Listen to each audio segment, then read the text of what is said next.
কেন আসবে একদিন বন্ধু আমার, তার অপেক্ষায় আছি।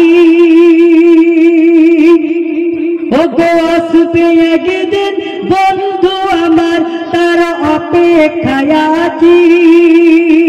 তার প্রেমে তার নামে, তার প্রেমে তার নামে আমি দরুদ পড়ি। তখন আল্লাহ বলছে, হেরার ঝালটে গেতে রেখেছি গো, হেরার ঝালটে গেতে রেখেছি দরুদ নামের ফুল। এক এক ফুলে লেখা আছে মোর মুহাম্মদ রাসূল। এক এক ফুলে লেখা আছে মোর মুহাম্মদ রাসূল। আরশ আমার পরিপূর্ণ হবে পেয়ে তার খরমের ধুল। সেদিন লা ইলাহা মিলে যাবে মোর মুহাম্মদ রাসূল। লা ইলাহা মিলে যাবে মোর মুহাম্মদ রাসূল। আমিনার লাল গো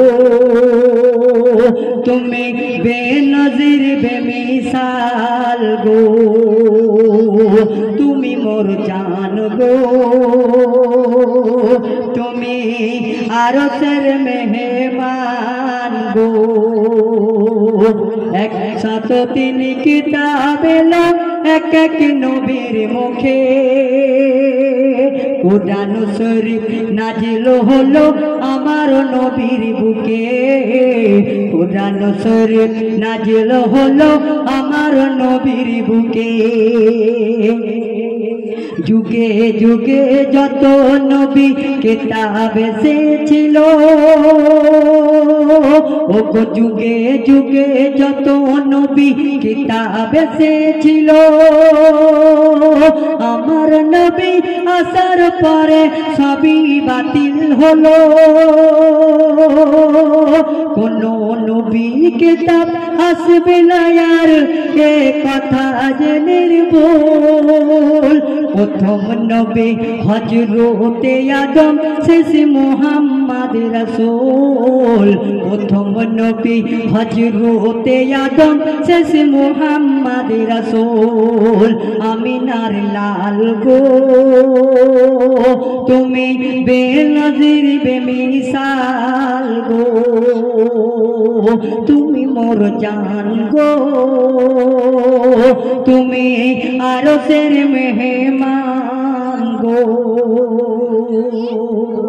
আমার নবী করিম সাল্লাল্লাহু আলাইহি ওয়াসাল্লাম দুনিয়াতে আগমন হবে এমন সময় দিন বলে আমার কোলে আয়, রাত বলে আমার কোলে আয়। আমার আল্লাহ পাক অনেক কিছু ভাবনা চিন্তা করে দেখলেন, দিনের কোলে যদি দিই রাত দুঃখ পাবে, আর রাতের কোলে যদি দিই তাহলে দিন দুঃখ পাবে। আমার আল্লাহ পাকের শ্রেষ্ঠ বিচার, আমার আল্লাহ পাক শুভে সাদেকের সময় ভোরের বেলা আমার নবী করিম সাল্লাল্লাহু আলাইহি সাল্লামকে মা আমিনার ছোট্ট ঘরে জন্মগ্রহণ করালেন। আমার যখন নবী দুনিয়াতে আসছেন, অনেক জ্ঞানী গুণী, অনেক গুণীর মানুষ বলেছিলেন দুনিয়ার মধ্যে এমনই একটা মহাপুরুষ আসবে, উনি শেষ জামানার পয়গম্বর হবে। জোরে বলুন সুবহানাল্লাহ। কবি বলছে, ও গো ধ্যানী জ্ঞানী ঋষি মুনি, যার আসার আগাম খবর দেয়, সে আধার যুগের আলো হয়ে আসবে দুনিয়ায়, নবী আসবে দুনিয়ায়। নুক্তাবিহীন নাম হবে তার, ছায়াবিহীন আদম।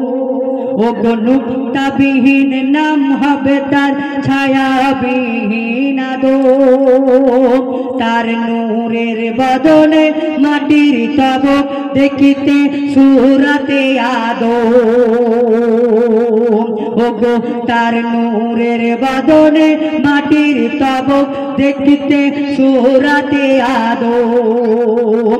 তার আঙুলের এক ইশারায় চিড়ি খাবে ওই চাঁদ, পাথর কাকর সাক্ষী দেবে উনি শেষ নবী মোহাম্মদ